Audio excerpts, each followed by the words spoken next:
Olá, mundo! Continuando nosso caminho da NetSec Trophy Room, vamos resolver o passo a passo da máquina Lame hoje, do Hack the Box.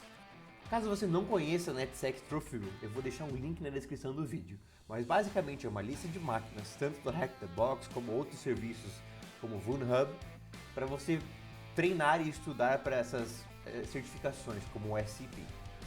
Eu sou o Mr. Seven e se você gosta de cibersegurança, esse é o lugar certo. Então comece hackeando o algoritmo, se inscrevendo no canal e curtindo o meu vídeo. Vamos nessa! Uma pequena observação antes da gente começar, essas máquinas mais fáceis de resolver, eu vou ser um pouco mais detalhista quanto ao processo. Assim quem está começando pode aprender bastante também, tá bom? Vamos começar com o padrão, eu vou criar o diretório e chamar ele de Nmap, vou chamar a ferramenta Nmap, vou utilizar o traço SV para enumerar as versões, SC para usar os scripts padrões. Você pode tanto utilizar OA ou ON, a única diferença é que o OA salva o output em todos os formatos, como .txt, e o ON vai salvar no formato apenas no padrão do Nmap. Normalmente eu utilizaria o OA, mas nesse caso eu vou utilizar o ON só para manter um pouco mais limpo. Vou dar o nome da pasta que a gente quer salvar, o nome do scan eu vou chamar de inicial, vou colocar o IP da máquina e vou iniciar o scan. Eu vou dar um pequeno corte aqui, só para esperar esse Nmap finalizar. Scan completo, vamos analisar cada linha para entender o que você precisa notar, o que normalmente chama atenção. Porta 21. A porta 21 mostra o FTP. FTP é um serviço para transferência de arquivos, onde existe um ou mais diretórios, que podemos acessar. Muitas vezes o NFTP tem um login anônimo, inclusive o Nmap mostra pra gente essa linha aqui, ó, login anônimo autorizado. Que sem credenciais a gente tem como entrar no serviço, talvez a gente consiga recuperar alguma coisa. Tem que lembrar sempre do seguinte, tá? É sempre interessante. O FTP, ele permite tanto você colocar quanto você tirar um arquivo de dentro dele. Então o login anônimo dele muitas vezes ajuda a fazer um upload de uma reverse shell. E se tivermos uma maneira de executar essa shell, pois o FTP não consegue executar, a gente consegue...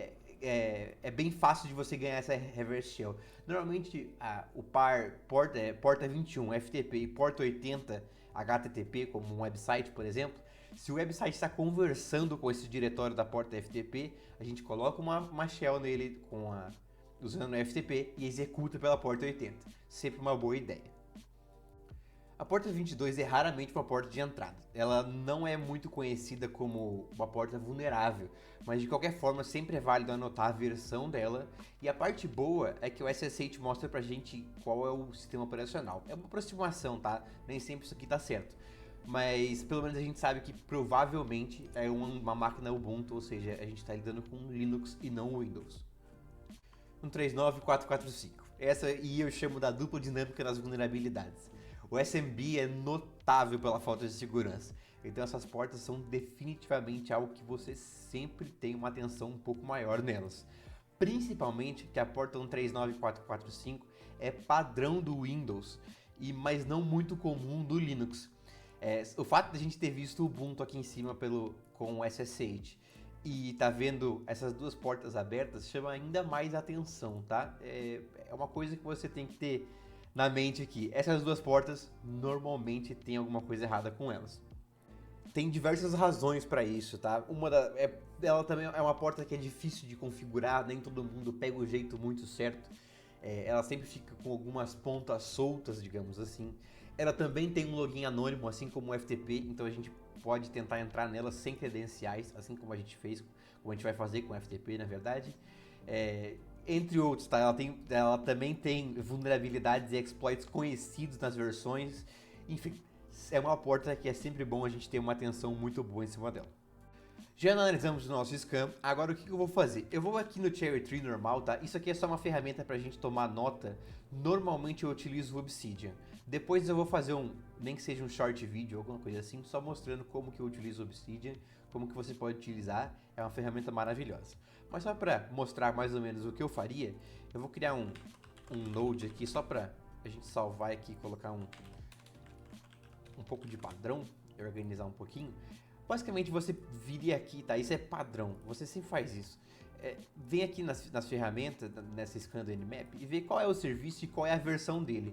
Você sempre passaria um por um, tá? Então, por exemplo, eu sei que o FTP 234, o SSH eu sei que essa versão 4.7, Enfim, o SSH, como eu falei, raramente é o caso, tá? Então a gente pode até pular ele caso você não encontrou nada no FTP, não encontrou nada na 139 no 445.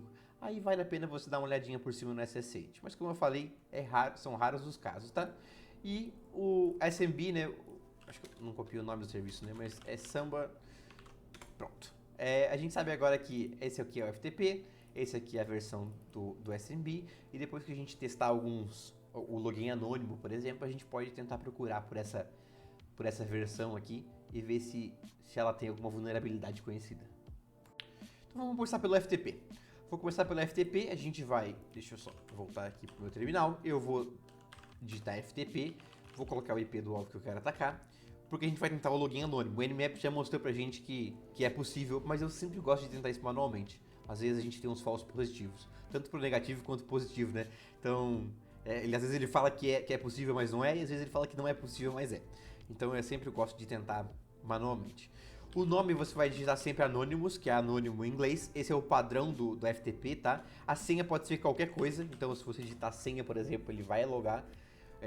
O login anônimo só precisa do usuário Anonymous. Dá um ls para ver se a gente tem alguma coisa, não tem nada. Mas vamos deixar isso na cabeça que a gente tem pelo menos uma maneira de talvez colocar um arquivo aqui dentro e executar ele usando algum outro tipo de serviço. Mas na parte do login anônimo é isso que a gente tinha. Agora vamos dar uma analisada naquela versão que a gente anotou antes.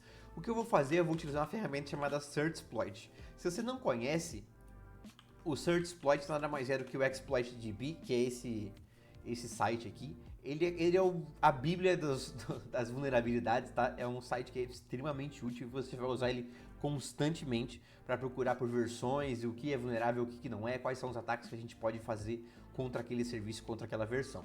O Certsploit nada mais é do que uma versão offline desse ExploitDB, tá?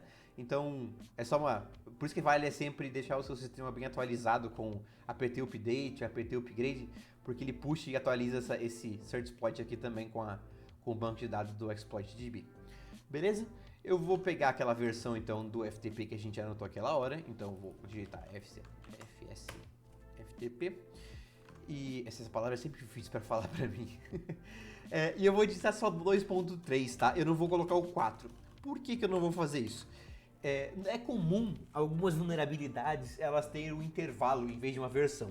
Então, por exemplo, em vez de a gente ter a vulnerabilidade de falar, essa aqui é FTP 234, ele vai falar o seguinte, essa vulnerabilidade é de 230 até, por exemplo, 239, certo? Qual é o problema desse tipo de coisa aqui? Se você... Opa, faltou um ponto, né? Se você analisar, se você colocasse 234, não mostraria esse resultado para você. Por quê? 234 não tá no título, ele busca pelo título, mas ele tá dentro do intervalo, ou seja, 234 seria vulnerável a isso. Então, normalmente, a gente tira esse último dígito, tá? Coloca, por exemplo, 23 ou 30 em vez de 3020, sabe? Você exclui o último dígito justamente para você conseguir mostrar esses intervalos. Bem, a gente encontrou uma vulnerabilidade, inclusive 234 é uma versão famosa do FTP, tá? Fácil de decorar e mesmo assim famosa. Ela tem um backdoor dentro do próprio código do FTP, foi colocado lá dentro de uma função. Tá? Para você só precisa basicamente acionar esse backdoor, você precisa de uma forma, ele já está lá, então você precisa só acionar ele dentro do serviço e você consegue acessar ele utilizando o Netcat. Foi uma vulnerabilidade bem conhecida porque foi uma grande notícia na época. O que é interessante é que a gente pode ver que isso aqui é do Metasploit, né? Não só pelo nome Metasploit aqui, mas também se você vier aqui do lado direito, esse .rb de Ruby também indica que normalmente é o Metasploit, tá? O Metasploit usa o Ruby para os módulos dele e é normal os scripts .rb serem do Metasploit. Você pode tanto utilizar o Metasploit, claro, quanto analisar o script e ver o que é. Eu vou analisar justamente porque eu sei que essa vulnerabilidade é muito simples de executar, tá? Mas por conhecimento anterior a isso. Eu vou utilizar o Certsploit. Eu vou utilizar agora "-m" para mirror. Basicamente estou falando copia aquele exploit para a pasta que eu estou nesse momento. Então agora você pode ver que a gente tem aquele 49757 aqui. Eu vou usar o VI, na verdade, que acho que eu consigo deixar um pouco maior para vocês enxergarem. Aqui, perfeito. O começo aqui é padrão, a gente tem a header, né, um monte de comentários só para explicar, alguns imports utilizando algumas bibliotecas que o exploit vai usar, algumas entradas, né, a porta padrão do FTP, caso por exemplo o FTP não estivesse na porta 21, existem casos, ele está na porta aleatória, você poderia trocar isso aqui. Mas aqui que essa parte aqui que na verdade é o exploit, tá? Você basicamente define um usuário e em vez de você utilizar o nome só do usuário, depois você coloca 2 pontos e um fechar parênteses. Não sei se é por querer que parece uma carinha feliz, né? Mas você coloca essa carinha feliz aqui e ele abre uma porta 6200 no sistema. É muito interessante esse backdoor, vale a pena dar uma lida. Eu vou deixar na descrição do vídeo aqui uma explicação um pouco mais detalhada do que é esse backdoor. É sempre bom você conhecer ele bem, conhecer bem o exploit que você está utilizando, em vez de só utilizar ele, só executar um script, tá? Então é isso que a gente precisa fazer. Eu nem preciso usar aquele script, tá? O que eu vou fazer é o seguinte: eu vou colocar o netcat aqui e vou conectar na porta 21 da máquina. Depois disso eu vou definir um usuário com user, né?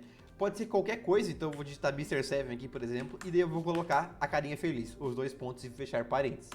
Depois disso, eu posso colocar qualquer coisa, tipo senha, por exemplo, ou pé senha, tanto faz, tá? Você não precisa mais disso aqui. Você pode ver que ele segura depois que você definir pé senha. Eu vou iniciar outro terminal aqui e agora seria possível de eu conectar na porta 6200. Isso aqui, só essas linhas de código aqui, abrem a porta 6200. Resolvendo a máquina anteriormente, tá? Eu sei que não vai ser o caso aqui. A porta 6200 não vai responder pra gente. É uma questão do firewall. O firewall tá bloqueando isso aqui, tá? Mas ela abre. Se você, depois de a gente explorar a máquina, se você quiser entrar na máquina e fazer a mesma coisa, mas em vez de você conectar com o netcat do lado da sua máquina atacante, você fizer isso todo da máquina vítima, né? Você iniciar o netcat lá na máquina, você vai ver que a porta 6200 abre de fato, tá? É bem interessante. Mas bem, a gente sabe que o FTP agora não teve nenhum fruto, a gente passa para o SMB. Então vamos lá. SMB, eu vou começar exatamente fazendo a mesma coisa que a gente fez no FTP, tá? Tentando login anônimo. Então eu vou usar SMB Map. Eu gosto de usar o SMB Map primeiro porque ele já mostra as permissões direto. Caso não funcione, tá? Muitas vezes o SMB pede o nome do usuário como guest, tá? Que seria convidado. É padrão isso, às vezes acontece, às vezes não. Então se você rodar o SMB Map e você não tiver nenhum resultado, tenta usar um "-u" e daí entre aspas você coloca guest, tá? Entre aspas simples. Não vai ser o caso aqui, mas seria assim, tá? Seria isso aqui que você utilizaria, beleza? Aqui a gente tá vendo os diretórios, tem alguns padrões, tipo IPC, admin, print, esses aqui são tanto padrões, a gente vê ele bastante nesses serviços, mas TMP, ou temporary, né, não é muito comum. E você pode ver, na verdade, que a gente tem até acesso a colocar arquivos, alterar arquivos, como para ler os que estão dentro dele. Então, vamos conectar nesse diretório, utilizando agora o SMB Client. Então eu vou digitar SMB Client, eu vou colocar 2 barras, tá? É importante essas 2 barras. E vou dar um Enter. E depois o TMP, tá? Lembra que a gente está acessando aquele diretório que a gente pode acessar. Assim é só deixar em branco e dar um Enter, você não precisa colocar nada. Pode dizer que a gente nem precisa colocar o usuário, diferente do Anonymous do FTP. E agora a gente está aqui dentro. Podemos listar os arquivos que estão dentro dessa pasta, né? Mas nada que chame a atenção. Parece só um temp padrão. Mas também, novamente, a gente tem uma forma de tanto colocar arquivos aqui como tirar arquivos, assim como o FTP, né? Seria bem bom se a gente conseguisse executar os arquivos que estão aqui dentro, mas como a gente já passou basicamente pelas 2 portas que poderiam fazer isso, FTP, que a gente colocaria um arquivo, mas a gente e agora 139445, na verdade são a mesma porta, elas trabalham em conjunto. Não a mesma porta, desculpa, elas trabalham em conjunto como uma só, tá? Para executar um serviço do SMB você utiliza as duas. A gente sabe que não vai conseguir executar, então isso sai um pouco do nosso escopo, né? Não vai ter como fazer isso. Vamos agora então procurar pela vulnerabilidade usando a versão. Vamos voltar para aquele cherry tree que a gente tinha salvo antes. Eu vou procurar por Samba 3.0, lembrando que por que eu estou procurando sem o 20 no final, porque às vezes a gente encontra intervalos em vez de uma versão única. esse é o caso, né? A gente tá vendo aqui, ó. Por exemplo, se a nossa versão fosse a 3.22, por exemplo, estaria dentro desse intervalo aqui, tá vendo? Mas se você procurasse por 3.022, não apareceria, porque não tá aparecendo no título. Beleza? Mas agora analisando a versão que a gente tem, que é a 3.0... Isso aqui tá pequeno, né? Peraí. Que é a 3.020, tá aqui, ó. A gente já vê que a primeira coisa que tá aqui é, novamente, outro módulo do Metasploit, tanto pelo nome quanto pela extensão Ruby. Eu vou fazer a mesma coisa, tá? A gente vai analisar esse script aqui e ver o que ele faz. Antes de executar pelo Metasploit, eu prefiro não resolver essa máquina pelo Metasploit, porque é literalmente invocar o console e executar o exploit e pronto, shell.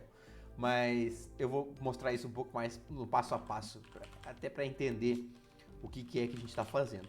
Eu vou usar o search exploit, traço M de novo para a gente copiar esse exploit para cá. Vou abrir isso no Vim para ficar um pouco melhor de enxergar. E é o que normalmente eu utilizo, tá? Normalmente eu gosto de usar o Vim mesmo. Então, a gente tem a header, novamente na Metasploit, essa header aqui é sempre um pouco mais completa, né? Com a descrição de cada coisa, ferramenta maravilhosa que o Metasploit é. E aqui a gente tem a parte que realmente importa, que é o exploit em si. Como a gente pode ver, isso aqui também é um exploit no username, né? Então a gente pode ver um detalhe aqui no username, onde ele passa esse argumento aqui. No HUP basicamente está falando para esse SMB, para ele executar fora do contexto, tá? Como assim fora do contexto?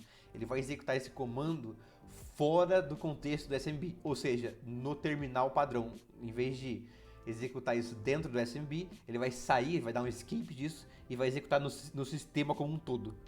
Então é basicamente isso, tá? Esse aqui a gente pode analisar que é o exploit. Eu não sei exatamente de cabeça o porquê desse serviço, né? Mas algum problema, claramente a gente consegue executar código dentro do username do SMB. Mas a gente utiliza então uma barra igual, um símbolo de aspas invertida, né? O crase, no HUP e depois o payload e fecha como aspas. Então, na verdade, novamente, eu não preciso nem usar esse script, porque a única coisa que a gente precisa fazer é passar aquilo ali pro nosso SMB, né? Então eu esqueci de copiar isso aqui. O que eu vou fazer, eu vou deixar isso aqui aberto, mais fácil. Assim eu consigo comentar um pouco. Eu prefiro fazer esses vídeos com a menor quantidade de cortes possível, tá? Por isso que você vai ver que alguns desses vídeos de resolução eu fico um pouco mais enrolando, mas eu prefiro não cortar tanto para dar um feeling de realmente a gente resolvendo passo a passo. Acho que se eu ficar cortando muito, começa a deixar um pouco mais confuso o vídeo, sabe? Eu fico direto nos pontos e a gente não vai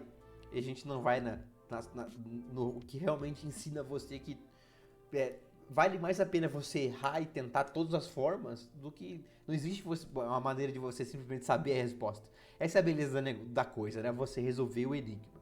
Então vamos lá. Eu vou agora com o SMB Client U E maiúsculo, só presta atenção nisso. Então ele está falando pra gente usar uma aspa, certo? Então basicamente para eu usar, passar os usuários, então a gente usa essa símbolo de crase, no HUP. Depois, eu não preciso fechar essa aspa por enquanto, tá? É só por causa da linguagem de programação que ele está usando aqui. Mas eu posso simplesmente passar o payload aqui. Por que eu não vou passar uma shell direto, tá?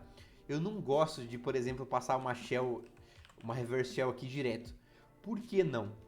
Porque a shell tem muitos detalhes, né? Eu vou passar por firewall, vou passar talvez por termos numa blacklist, ou seja, que não podem ser executados. Às vezes eu vou utilizar algum pipe ou alguma outra ferramenta, por exemplo, como o Netcat. Eu estou esperando que o Netcat esteja na máquina que eu estou atacando. É muito mais fácil eu usar um comando que eu tenho maior chances de que ele faça alguma coisa, só para ver se eu de fato consigo executar algum tipo de comando, né? Então nem que seja, por exemplo, se eu tenho como ver os arquivos que estão lá, então eu vou criar eu vou dar um touch T, por quê? Eu vou criar um arquivo T só para eu testar, né? Eu só quero saber se eu de fato consigo criar esse arquivo. Se eu consigo, eu sei que eu estou de fato executando uma linha de comando na minha vítima, certo? Então, no HUP, depois disso a gente coloca o comando. Eu vou usar o curl porque daí eu consigo me acertar, tá? Eu não sei o meu IP. 1413. Por que eu vou fazer isso aqui? Eu já vou mostrar um pouco mais de detalhes, tá? Mas eu vou usar o curl só para pegar um arquivo, por exemplo, qualquer de teste. E acho que é isso, né? Agora a gente fecha com uma outra crase e com a nossa aspas. Agora eu posso fechar isso aqui, a gente já tem o payload. Eu vou iniciar, aqui que está o segredo da coisa, eu vou iniciar o servidor de Python, né, como se fosse um web server, só porque se esse comando de curl tentar acessar de fato o meu servidor aqui, ele vai ter um get aqui, né, então eu sei que a vítima de fato conseguiu executar esse comando lá do lado deles. Opa, olha só que interessante, né? Eu tive um get, mas veio do meu próprio IP. Isso quer dizer que eu executei esse comando do meu lado, não do lado da vítima. Com aspas simples, me parece ser um pouco mais efetivo, né? Mas aqui tem um pequeno problema. O usuário, né? O usuário, que no caso é o nosso payload, ele veio tudo em letra maiúscula, tá vendo? Como o Linux é case sensitive, isso aqui não significa nada para o sistema.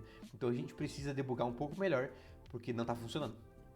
Tá? Só lembrando novamente, né? Reforçando, olha aqui, isso veio do meu IP, tá vendo? 1413. Isso quer dizer que esse curl aqui não foi executado da vítima para mim, veio de mim para mim. Então se eu executar uma reverse shell aqui, eu vou conectar em mim mesmo. O que a gente precisa agora? Tá, eu sei que esse exploit é no username, mas eu não estou conseguindo passar esse username de primeira assim. O que a gente precisa descobrir? Se existe alguma outra forma de a gente passar um username, né? Se tem alguma forma de a gente utilizar esse campo aqui sem ser pelo login inicial. Então, basicamente, eu vou procurar um SMB help aqui, só para a gente abrir um pouco maior a documentação de help do SMB client, assim eu consigo mostrar um pouco maior para vocês. E eu vou literalmente dar um Ctrl F aqui, né, para buscar na página, e eu vou buscar por username. Ó, a gente tem workgroup, não é muito útil para nós nesse momento.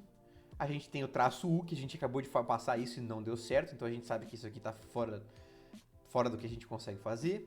Authentication File não é o caso, mas talvez seja interessante a gente criar algum tipo de Authentication File e tentar isso, mas vai dar um pouco mais de trabalho. Logon tá falando pra gente que... ok, olha só, esse aqui é interessante.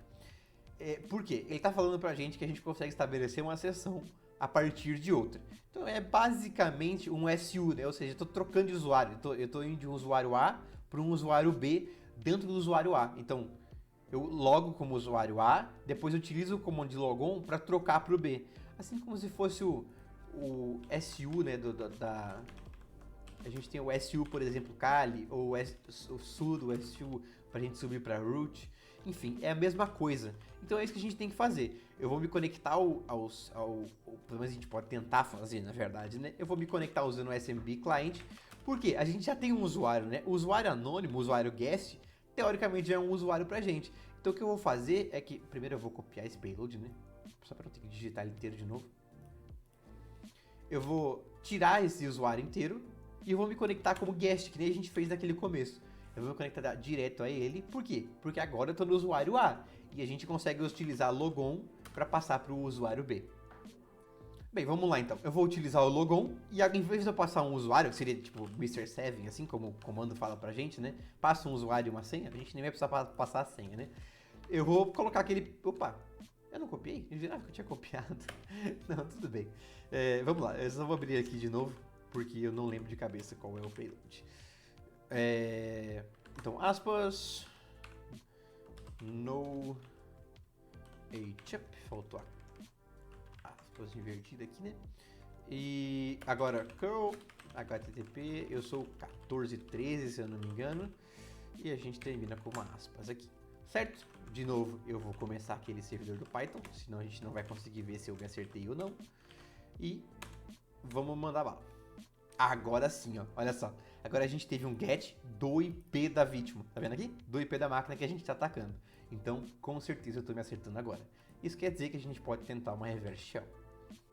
Então vamos lá, eu vou fechar esse servidor do Python, eu não preciso mais dele. Agora eu vou iniciar um netcat, abrir uma porta, por exemplo. Eu sempre uso tudo igual, então 88888. Fica mais fácil de digitar. E eu vou mudar o comando que a gente vai executar. Eu vou assumir, tá? Eu posso tentar... Se você vier aqui, na verdade, deixa eu mostrar com um pouco mais de detalhe. Tem um site chamado Pentest Monkey. Se você digitar Pentest Monkey Reverse Shells, caso você não conheça, esse site aqui é muito legal, tá? Ele tem uma cheat sheet, né? Seria basicamente uma colinha de um monte de comandos rápidos para você iniciar uma reverse shell. A gente tem Bash, tem Perl, Python, tanto faz, tá? Eu normalmente gosto de começar com essas duas de Netcat, porque se a vítima tiver Netcat, é uma reverse shell muito mais estável e muito mais fácil, com menos menos, tá vendo? Menos caracteres que podem dar problema. O Netiquette é um pouco mais simples. Isso aqui tá bem pequenininho, né?